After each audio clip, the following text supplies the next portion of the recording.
అర్జున్ గారు ఆయన first direction చేసే సినిమా నేను మెడ్రాస్లో స్టూడియో లొకేషన్కి వెళ్ళి నేను చూస్తే అక్కడ నేను లొకేషన్కి వెళ్ళక ముందు అర్జున్ గారిలో ఒక హీరో చూసా. కానీ లొకేషన్లోకి వెళ్ళిన తర్వాత నేను చూస్తే ఒక సాధారణమైన కార్మికుడిని చూసా. ఆయనే ఒక డైరెక్టర్గా ఉన్నారు, ఆయనే ఒక ఫైట్ కంపోజ్ చేస్తున్నారు. సో ఆ రోజు నుంచి చూస్తే ఆయన ఏది చేసినా ఒక డిఫరెంట్ యాంగిల్ వెళ్తారు. ఇవాళ చూసుకుంటే ఇవాళ మామూలు జనరల్గా చాలా సినిమా ఫంక్షన్లకు వస్తాం, సినిమాలు సినిమాటిక్గా ఉంటాయి.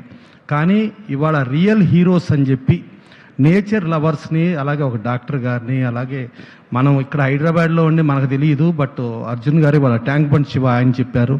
అలాగే మనం ఇక్కడ ఉండి తెలంగాణలో ఉండి మనకు తెలియదు, మన సత్యనారాయణ గారు చేసేది చెప్పారు. ఇలాంటి రియల్ హీరోస్ని పరిచయం చేస్తూ ఒక పాజిటివ్ వైబ్రేషన్స్తో ఆయన ఇందాక చెప్తున్నారు, పంచభూతాలు, ఆ దేవుళ్ళు వాళ్ళందరూ ఇది కూడా 100% వాళ్ళది ఇది ఉండాలని చెప్పి అన్నారు. సో అవన్నీ ఉంటూ రేపు 14వ తారీఖు సినిమా రిలీజ్ అవుతుంది.